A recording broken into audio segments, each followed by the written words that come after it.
This is the Daytime Show, Friday morning, and we're live here, myself, Marlene Halliday, and I'm here with Val Gold. Val, Good morning. yeah, Val's here. Sorry I didn't give you a chance to say good morning there, Val. Do you want to say it again?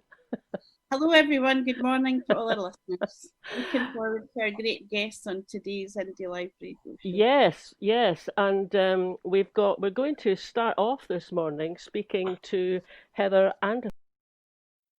Hello, good morning. Absolutely delighted to be here. Thank you for inviting me. Oh, that's great. So I heard Heather talking to Pensioners for Edinburgh Group some weeks back talking about the internal market bill, and I thought must get her onto Indie Live Radio. Heather was involved with the Farmers for Yes way back in 2014, and I know you've got active interest in rural economy, environmental targets, and you're an organic farmer. I've been an organic farmer here at Whitmuir for 20 years, and we've been campaigning on sustainable agriculture and local food.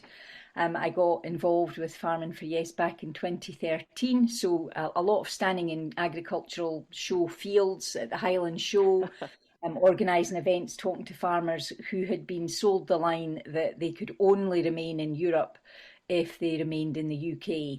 Yes. Unfortunately, for many of those people who believed that, it's turned out to be completely untrue. And I know that the National Farmers Union of Scotland is suddenly realising that they are not being defended. Their interests, their rights, the standards of Scottish food are not being defended by this Westminster government.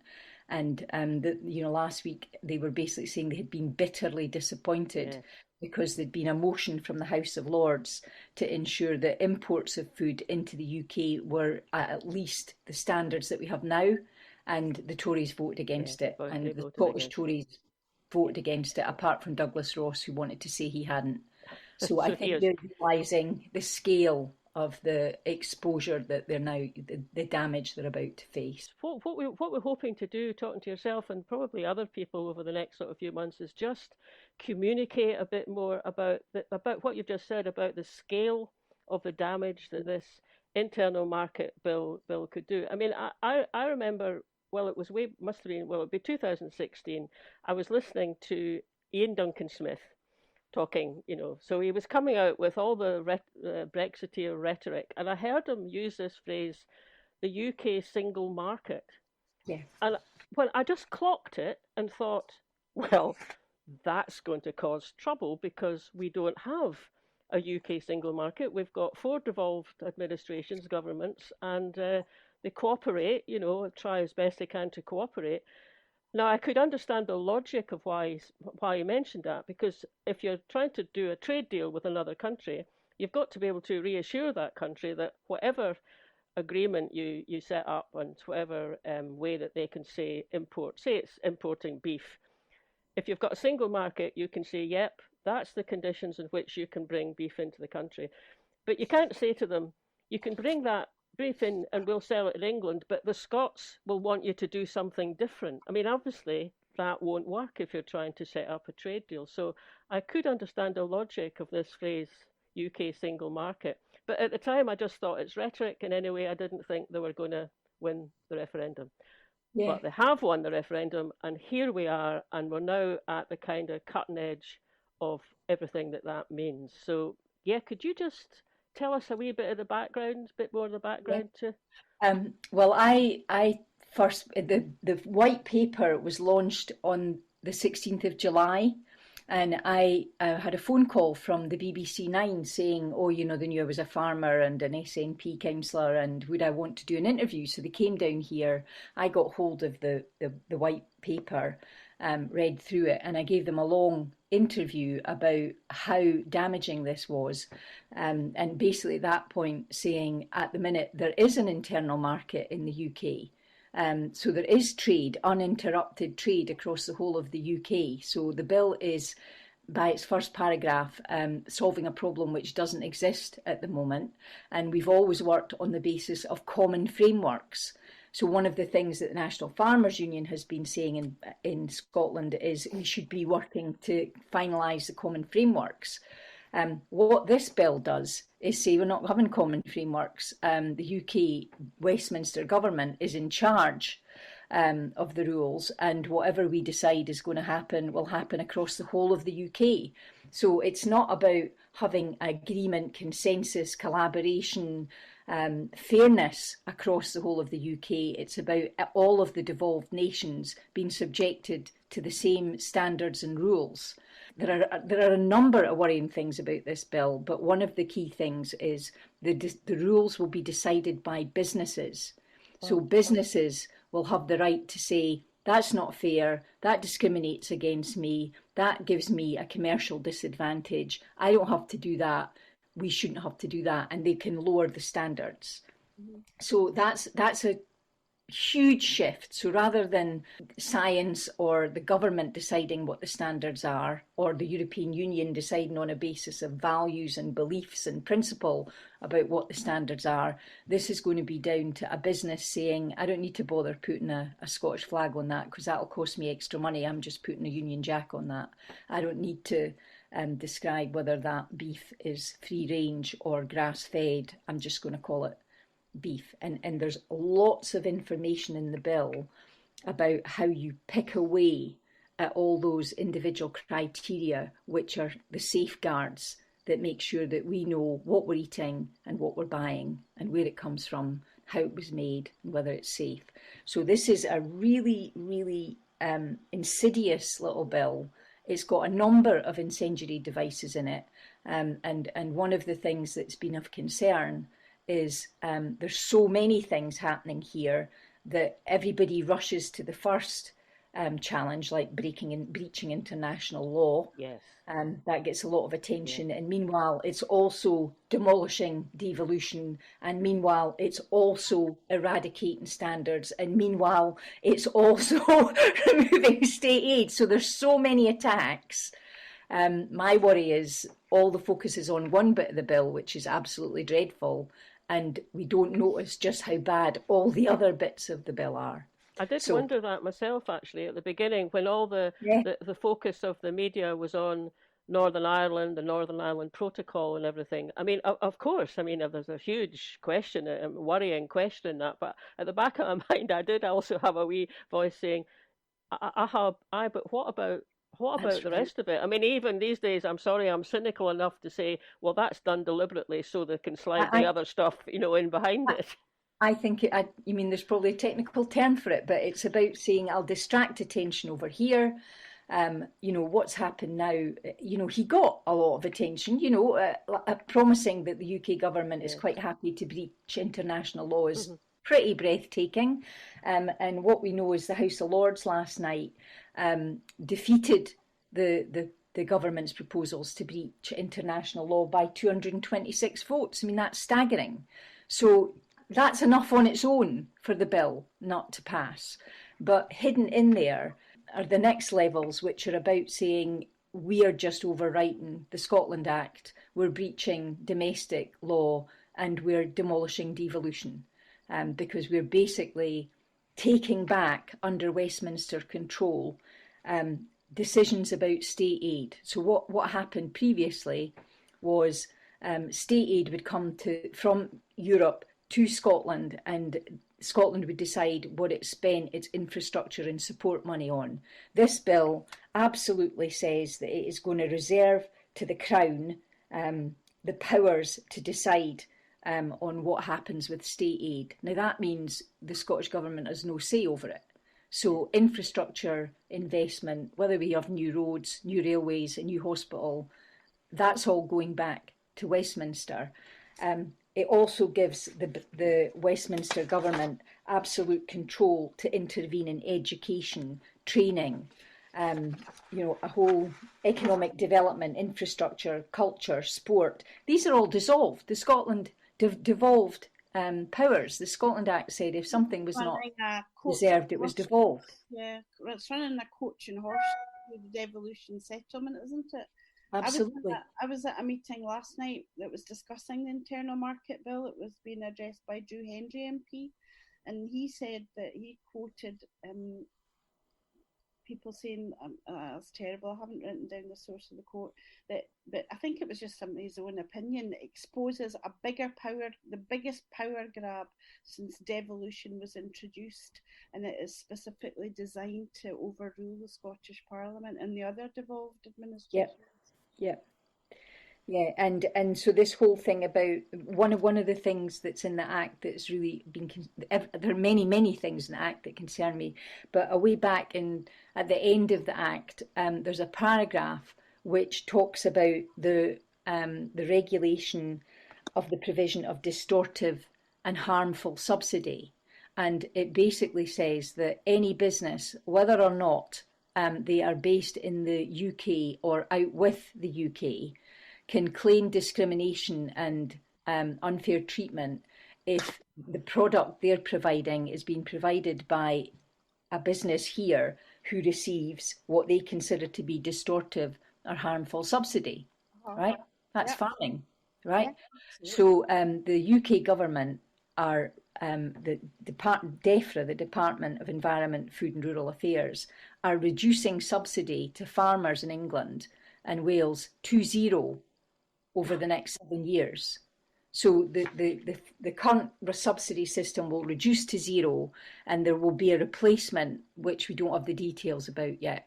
So over that period of time, any farmer in England or Brazil can say, I'm trying to sell beef to this market and they're getting an unfair subsidy. And I was really concerned about this because there's a list of exceptions. You might have heard about the issues with the NHS.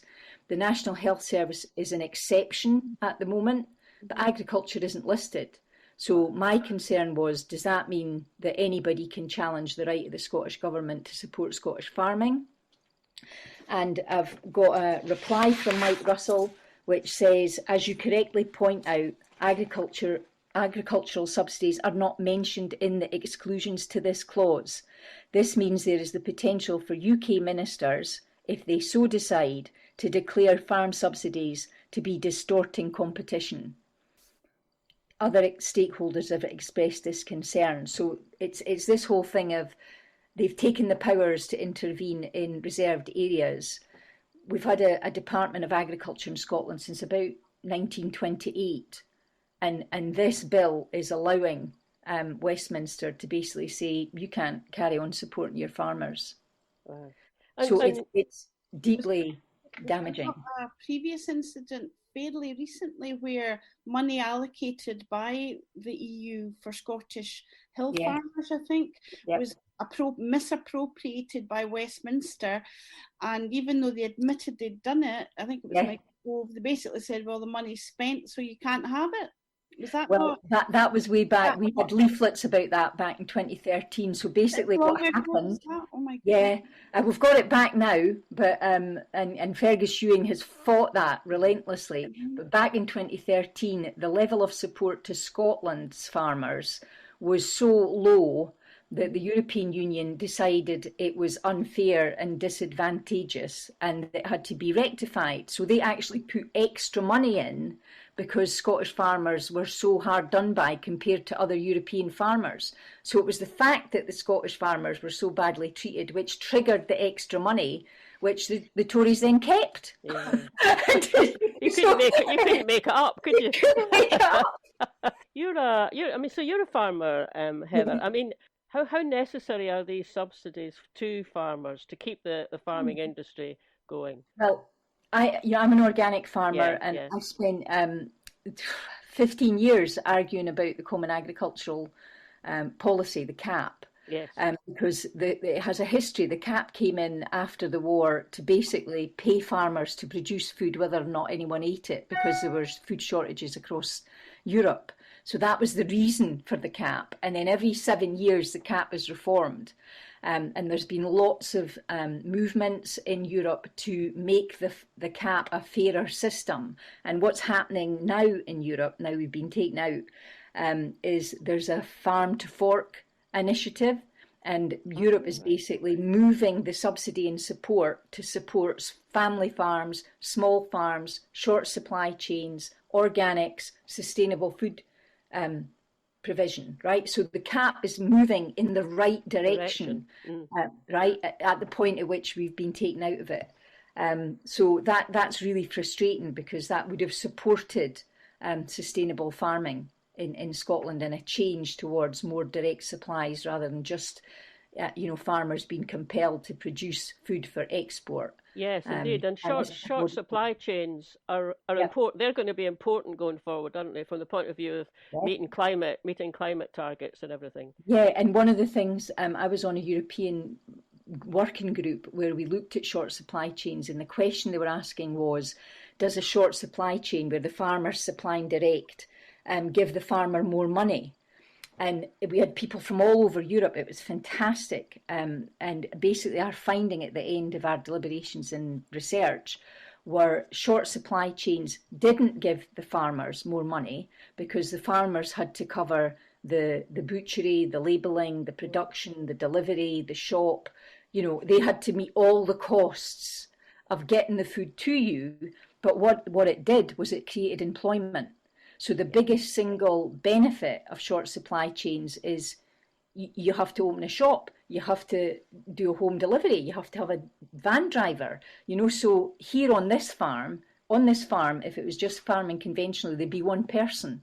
We've had 30 odd people working on this farm at points, because we had a cafe and a shop and a home delivery service and a butchery. So the real benefit of short supply chains is, one, the customer knows exactly what they're getting and how that animal was reared. It was that thing about, tomorrow's beef is still walking. You could come and see what's happening. The salad is still in the polytunnel. We haven't picked it yet. So you could come and see where your food is, but you also create local employment because you're creating jobs. Yeah. So that was the real benefit of it. Yeah. Heather, just sounds like you could be a star of a Scottish version of the Archers. I'm married to a chap from Worcestershire. He's I've been married to him for a long time. He's an avid Archers fan, so I know all the stories. But actually, I mean, joking aside, that is a storyline that comes up in the Archers. It's I can't listen to the Archers because I just think this is art imitating life. Oh no, the top's died. It's like it's too close to reality. Too close to reality. Yeah. So I think for us in Scotland, that whole thing about, I did this wonderful session. I just loved it with Women for Indie, and we had over 100 women in a church hall. This is before COVID hit, obviously. And I did a talk about the history of food in Scotland and exports and the drovers and feudalism and all this kind of stuff and sustainability and how the future could be different. And then we gave, everybody went into groups of 10 and we gave them 50 statements, and they had to prioritise their top 10 statements about how they wanted the food system to be. And then we went round the 11 tables and we came up with a composite 10 commandments for the future of food in Scotland, and they put it in their manifesto. And it's just brilliant because it's about that whole thing about I'm not an organic farmer because I'm elitist or niche. I just think organic food is food without crap added, and I think everybody should have the right to have decent, clean, safe food, and everybody should be able to afford it. So supporting us to get good food to people is critically important. It shouldn't be, a barrier of expense. Yeah, exactly. And I mean that sort of ethos seems like the complete opposite of what's now going to be, certainly going to be possible. Yeah. Back to this awful bill. Yes. So it spends a lot of time in this bill talking about, it's weird because I kept reading it thinking, why are they spending page after page after page talking about methods of production, labelling, origin, so they're basically saying anybody can claim discrimination on any of these clauses around how something was made, how it was packaged, how it was labelled, how it was harvested, how it was reared, right? And then I found out quite a bit more about the WTO trading rules, right? So at the moment, if you could imagine a barcode, when something comes into the European Union, it is inspected, and the first two digits will tell you the category of product it is, whether it's a light bulb or a carpet or a bit of meat. So say dairy, the first two digits are 04. The next two digits give you more detail about what kind of dairy, like whether it's yogurt or milk. The next two digits tell you information about where it came from, how it was produced. The additional digits, you'll get information about whether it's been frozen, whether it's been processed, whether, right? WTO rules only work on the first couple of digits, right? So it was then that awful moment where you think, all right, so this is getting us ready to let stuff in where we've got very little information about what it is, because they don't have to declare it. So in the States, like in Scotland, every single calf has a passport with a number on it. Yeah. And you have to get that passport within a week of that animal being born or you're fined, right? And so on every packet of meat we used to produce here, we had the number about the beast that it came from, so you can trace it back. They don't have that in the States, right? They don't have traceability on their beef supply chain. So you could be eating 1,000 animals in one burger and you wouldn't know, right? So you've got no way. And so if we talk about trading on WTO, that means we'll be told it's beef. We won't be told where it's from, how it was reared, how old it is, when it was slaughtered, whether it's been frozen. It's just beef. So part of that thing was realising we've had all this argument about chlorinated chicken. You won't know it's chlorinated. No. Right? You might not even know it's chicken. Right? So it'll be white protein, So it's that thing of by removing. We'll not be laughing when it comes in.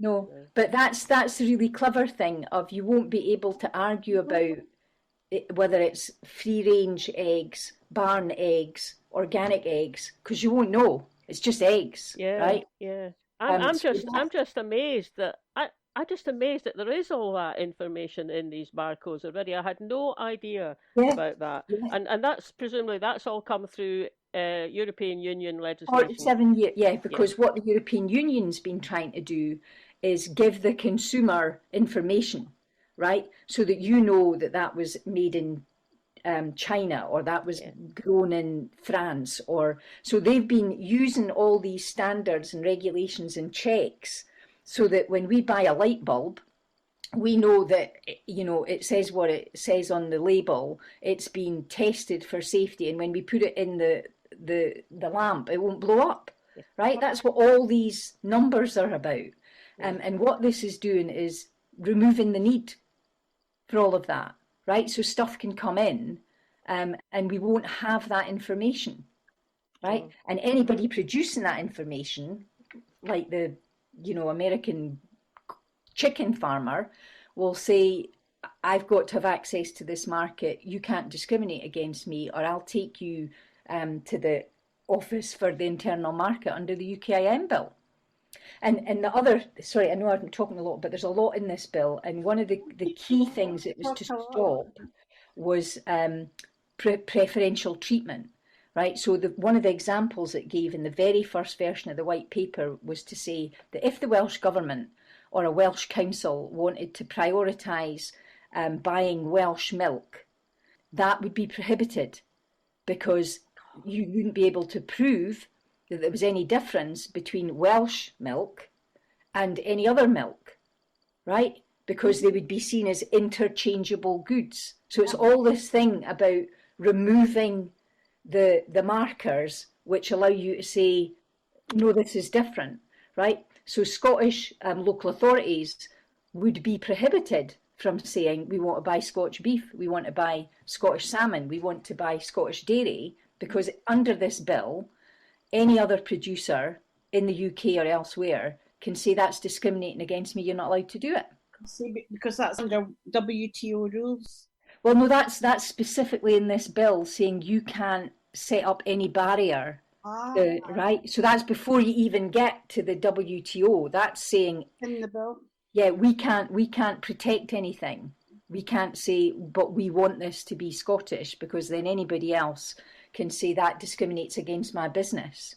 So things like, I was worrying about things like nursing homes, right? So in Scotland, we pay the living wage, the real living wage, right?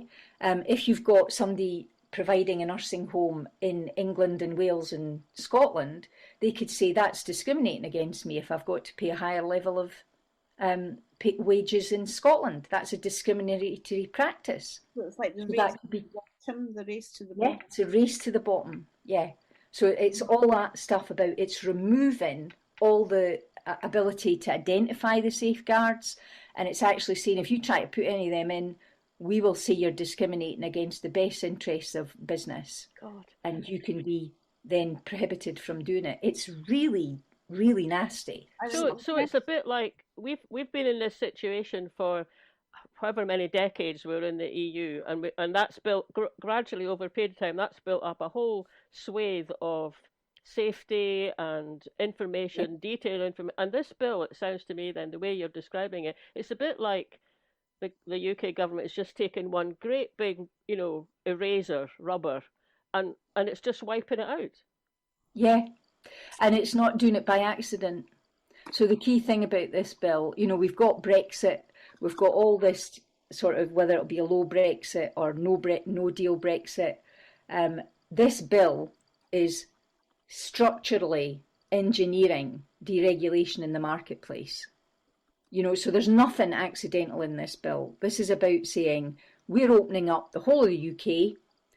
We are not going to allow anybody to give preferential treatment or cause towards certain products, and anybody could bring anything in, right? So, and here's how we're allowing them to do it. And if there's any nonsense from the devolved nations, we'll basically deal with it through the Office for the Internal Market, and you'll be fined, right? So this is premeditated, very detailed about what it's doing, and nobody's looking at that because we've got the breach of international law over here. We've got the devolution settlement. It's really Machiavellian, this bill. It's a huge risk to us, and it basically totally ignores the devolution settlement. It just says we're not interested, we're in charge. I've got a question here from you, from a listener for you, Heather. It's Fiona McGregor, who's part of Clackmannanshire Women for Independence, and she's listening in, and she's got a farming question for you. Yep. And her question is, given the need for food security and the issues with Brexit, should our planning laws be changed so that we don't give planning permission for housing developers to build on productive land? People need houses, but there is so much other land that could be repurposed. Local to her, she says that they're about to get a housing development on what is currently a farmer's field growing crops. So what would you... Arable land, a land that's capable of producing cereals, is the most valuable commodity in the world, right? So if you actually take the planet, 3/4 of the surface of our planet is covered in water, and 1/4 of our planet is covered in earth, land. 1/4 of that is ice cap, 1/4 of that is desert, 1/4 of that is mountain. So 1/16 of the surface of our planet is capable of producing anything. 2/3 of that is only capable of producing grass, right? And the tiny third of the 16th, which is the 1/48th of the surface of our planet, is arable. Yep. And we don't have another planet, right? And if you divide that amount of arable land by the people on the planet, we've got 2,000 acres, 2,000 metres square. That's what we've each got to feed all of us, right? And grow the cereals and the crops. And in Scotland, a tiny percentage of our land is arable. So we've got 85%, which is called less favoured area, which basically means it's hill and grass. We're brilliant at growing beef because they eat the grass. And it's rainy, it's wet all the time. And 15% of our land mass is arable. So for Scotland to allow anything to be put on that unbelievably valuable resource is unwise, if you ask me. And I think it's raising people's consciousness about that and saying, you know, it's not that we've got an unlimited supply of arable ground, and once you put concrete in it, it doesn't work very well in terms of growing carrots or potatoes or cereal. And we use a huge amount of our arable land in Scotland, almost half of it, to grow barley for whiskey. Yeah. So we're not using it to grow. We grow tatties and seed potatoes. And there was a thing on the TV a week or so ago about them losing their export market because of the deal. But we could do an awful lot here to grow our own veg, and we could use polytunnels and, you know, and so that thing about taking the future of food production in Scotland and actually saying, what land have we got? What is the best use for that land? And then supporting communities and farmers to use that land to its optimal use. You know, so if it's grass, it's for grazing, it's for livestock because they can eat the grass and we can't, and that produces protein. But the arable stuff, we should be looking at far more horticultural production. And so I get mad at that. That's a really full answer for. Sorry, it's a big issue. No, don't apologise. No, I think I was paying you a compliment there. Right.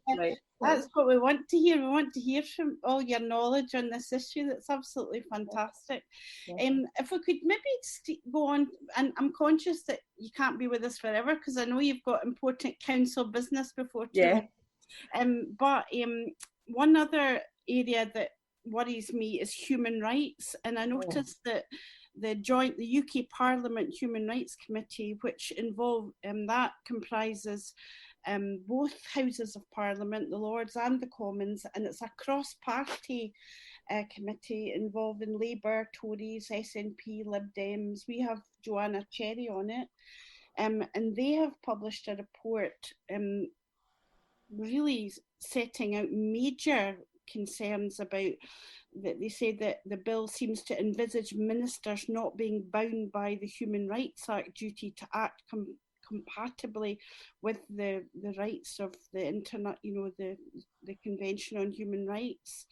And I've also seen that a former Chief Justice, he has said, that's Lord Kerr, quoted as saying that this risks driving the UK down a very slippery slope towards dictatorship. So, and I think you was also a Tory peer who has announced it as well. So I'm just wondering if you've got any comments on the human rights aspect of this act. Well, I'm obviously not a lawyer, and I'd be guided, but I think, you know, if people at this level of, you know, competence and authority are giving us these warnings, they're probably right. And part of, you know, it's the rule of law has been flouted in this bill. And to see a UK government basically saying that they're not going to abide by international law is so breathtaking. I don't think any of us have processed what that means. And it's quite a big signal to send to the rest of the world that we're no longer to be bound by agreements and legal arrangements that we've come into before. So they couldn't be more upfront about what they're doing, really. You know, it says in the bill that they're not going to pay any. They won't be restricted by international and domestic law. So we have been told what they're doing. They haven't hidden it. It's not in a buried clause, subclause. It's on the face of the bill that they will be doing this. So this is the world that we're heading towards in 8 to 10 weeks. So that whole sense of the UK suddenly being a deregulated zone. You know, there were all these fears about casino capitalism, money moving in and out, goods moving in and out. And people who are involved in customs and excise are very concerned about counterfeit goods. Mm-hmm. You know, we were told that in order, it's all this take back control. Yeah, but we've got nobody to actually check the borders. Yeah. So for 47 years, our borders have been protected by the European Union. Now suddenly our borders are open, and we've got we might have 50,000 customs officers to manage them, and we're just thinking that maybe we should get round and recruit people. It takes 2 years to train a customs officer to do their job. So there's the whole move towards nobody actually being there to check anything anyway. There's the whole push for free ports, which are deregulated import stations, you know, and part of this bill is about taking the power for the UK government to create free ports where they want to, not the Scottish government, the UK government, right?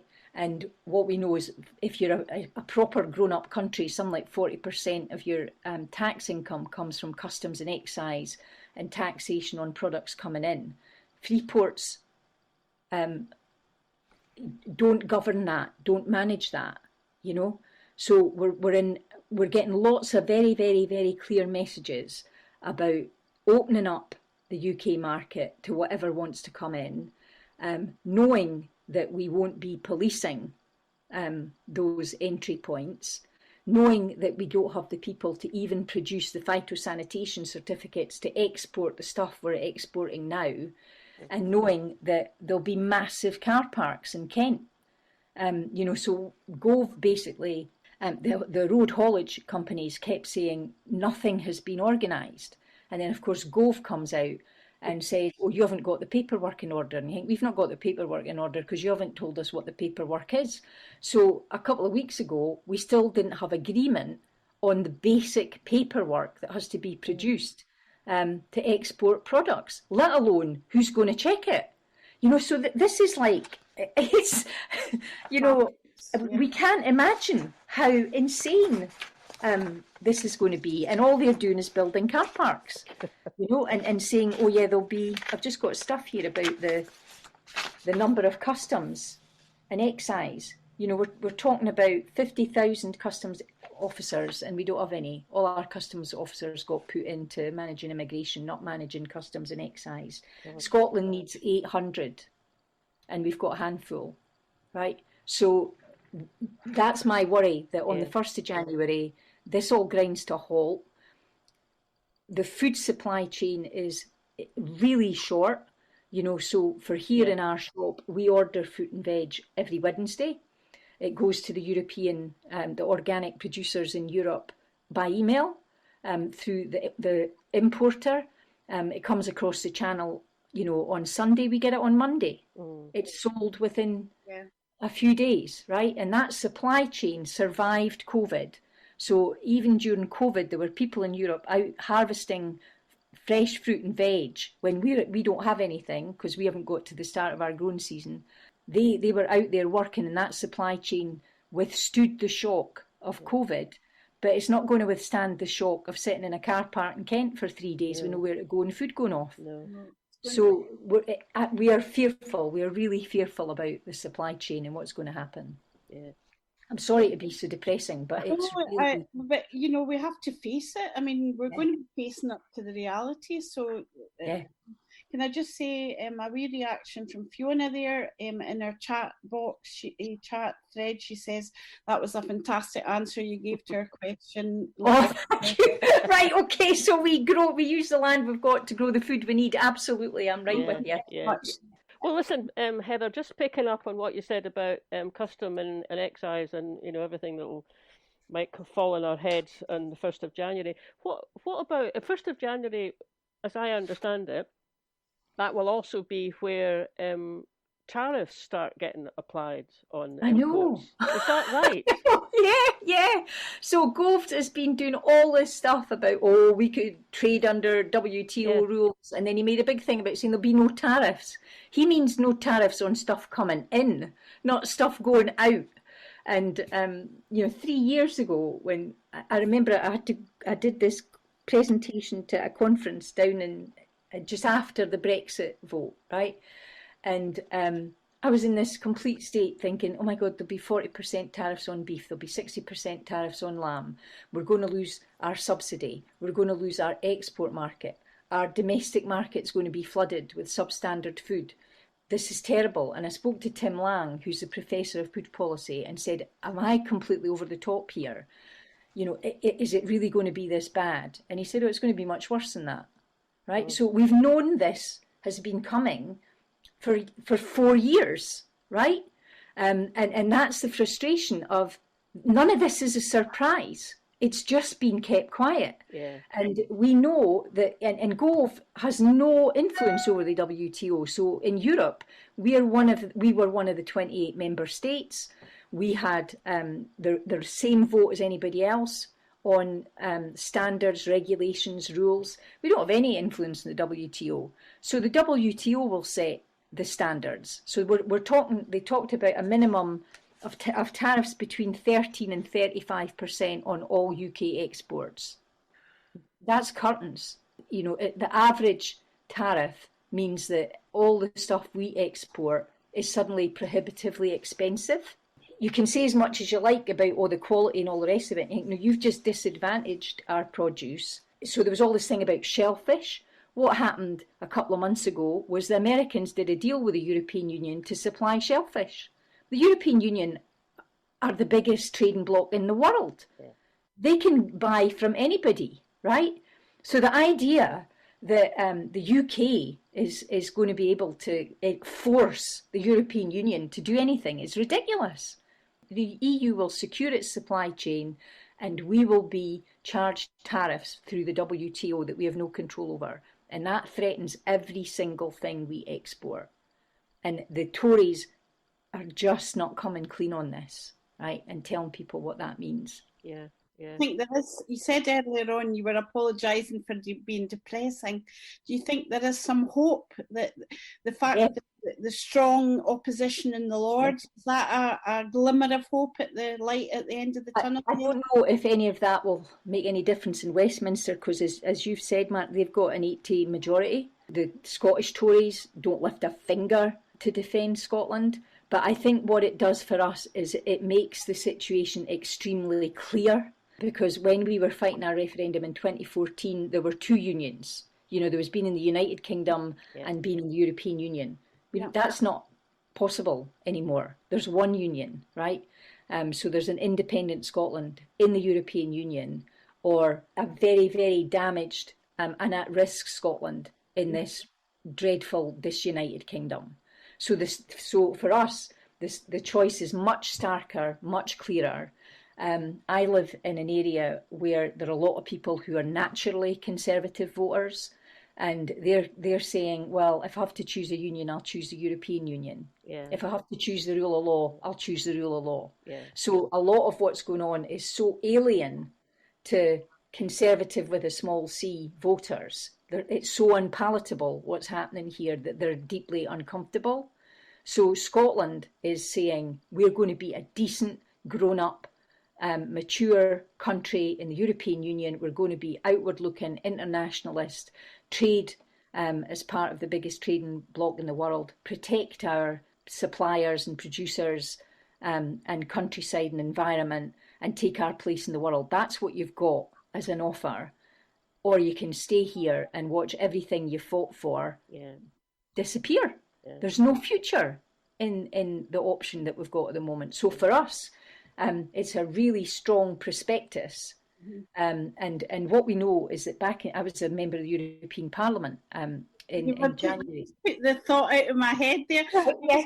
Sitting there thinking, I'm so sorry, I'm so disappointed this woman's not still in there. In her corner. Well, honestly, you just cry because you go to Europe, right? And you get this mindset in the UK of we're this too wee, too poor, too stupid, you know, all this kind of stuff. You go to Europe and people say, Scotland's doing amazing things on climate change. We want to do more of what Scotland's doing. Scotland's leading the way, you know, in the recycling economy and so we're considered as having a leadership role and as being incredibly valued members. Yeah. And I think in 2014, they didn't get what the problem was, but my God, they get it now. And the testimony to that is that 700 and odd European MEPs stood up with us and sang Auld Lang Syne. Now, that's not nothing, right? I remember seeing. Right? So, you know, we had to get permission from the President of the European Parliament to sing in the chamber, right? And people agreed to sing Rabbie Burns. I mean, so That was Please, it's just that thing of Scotland is so highly regarded and so well thought of, and so seen as a member of that European Union of small nation states. It was just heartbreaking to be taken out of it. It's a bit like being put under house arrest, you know, because you just think Scotland has an international role to play. We've got a role to play in the world, and we're getting hauled back here and told to stay in the bedroom and shut up. You know, so we've got to stand up. On the 1st of January, the United Kingdom becomes a third country. It is no longer got to be treated as a member state with enormous courtesy and respect. And we become a third country, we go to WTO rules, we're at risk for a whole load of things. And we just need to see that Scotland is seen as an accession state. I know that there's work already going on all of that, but we just need to get our head up, look straight ahead and say, we're not staying with this lot. This has nothing to do with us. We believe in law, human rights, values, the environment, high standards. We've got a place to play in the world. We're leaving, you know, and that's our mission, to get independence and be a real country in the world. Yeah, well said, Heather. And you mentioned your brief but very important stint as an MEP. I believe that you are a prospective candidate now for MSP in Holyrood. Do you want to say a few words about that? I'm in a difficult position because I would love to be an MSP in Holyrood. I've had to go for 2 seats. I've gone for Edinburgh Western because there is an incumbent here, and then I decided that I would also give the people where I live the right to have a vote, so I put in for this seat. So it's a very difficult situation to be in. It's up to the voters, it's a secret ballot, but I'm willing to play my part wherever it is. You know, I'm a councillor. We've got a lot to do here. I'm involved in the South of Scotland Regional Steering Committee. We have to win independence in the South.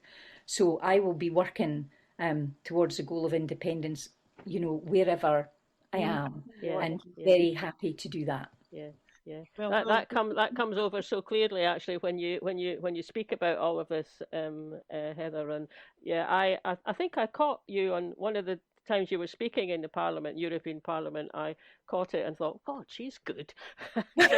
so maybe, you know, at one point you might even get back there. But if in the interim you have a stint in Holyrood, I'm sure you would. You've obviously got such a knowledgeable background in this whole area. And although we've been talking a lot about farming and, you know, food quality and things, I mean, it's much, much wider than that, isn't it? It's all sorts of, well, you mentioned light bulbs yourself. It's all goods and services. Goods and services. So then you get into what qualifications have people got? How can you trust that this is, this is everything. This is everything being opened up. Is there anything that you think Holyrood can do to, well, obviously oppose this bill, but kind of mitigate it a bit? Is there anything? Well, what I was thinking was the Office for the Internal Market, which is body, the unelected quango that is going to be in charge of administering this bill, isn't going to be set up until the end of 2021. So all the people who are going to be claiming unfair discrimination and lack of mutual recognition may not be able to claim that immediately. So I think there's definitely stuff that local authorities can do to say we're procuring Scottish produce. You know, we're going to shorten the supply chain in every local authority in Scotland. We're going to prioritise getting Scottish dairy, Scottish beef, you know, Scottish tatties. You know, we're going to make that happen so that as this bill kicks in and then that is challenged, that's a very clear example to people in tangible terms of what this abstract bill's about, you know. So this is about saying this is the UK government telling us that we can't take dairy from our Scottish dairy producers. So I think if we could get local authorities to make sure that's in place, so that when this bill begins to kick in, we've got something really tangible to fight about, that might help. The Holyrood has withheld legislative consent. Holyrood is working on the continuity bill to basically say we're keeping track with European standards and criteria. So I think what we have to do is behave as a nation in waiting. You know, like the really interesting thing about the European, Gove wouldn't give me authority to go, and I just went. So for the first 3 weeks in Europe, I didn't have an email saying that I was the authorised representative, because it's a UK appointment. So this is their pettiness of, they just think, well, we're not going to send an email, right? So I just went, I took part in the group debates. The Aoife Green group got me a name, so the translators knew who I was, unbelievably warm. And then eventually, with all the fuss in the House of Commons and all the support of Team SNP in Westminster, Gove sent the email on the Monday night before the vote on the Wednesday. So it was, you know, and I just thought he must have thought, God, we'd be better having her inside that chamber than outside that chamber moaning about not being in there. So so I've got the Guinness Book of Records of being the shortest serving MEP. But I keep saying these are not my last 4 days. These are my first 4 days, and we will be back. And great. So that's great. Listen, Heather, I think we have to. I know you've got a meeting coming up actually in about 5 minutes, I think. So I think we really have to let you go. But thank you so much for coming on. I mean, it's not just hearing the factual detail and everything that you've got at your fingertips, and hopefully a lot more people now are listening to it, but it's actually also kind of picking up on your perseverance and enthusiasm for it all. So great. Yeah. And if that gets a channel in Holyrood, fantastic, and hopefully at some point also through Brussels. And Val, do you want to just finish off? I just want to say that we have a comment from one of our listeners, Rosalind Falls, listening in Kelvindale. She says, really loving Heather. She would be a real asset to Holyrood. And but I hope we will see you either in Holyrood in the future for whatever constituency at some point, Heather, or back in representing an independent Scotland in the EU. I hope very much. Thank you. Or standing in a field talking to farmers. Yeah, wherever I am, I'll still be going on. I love you very much. You've been a pleasure to talk to. Thank you for having me on.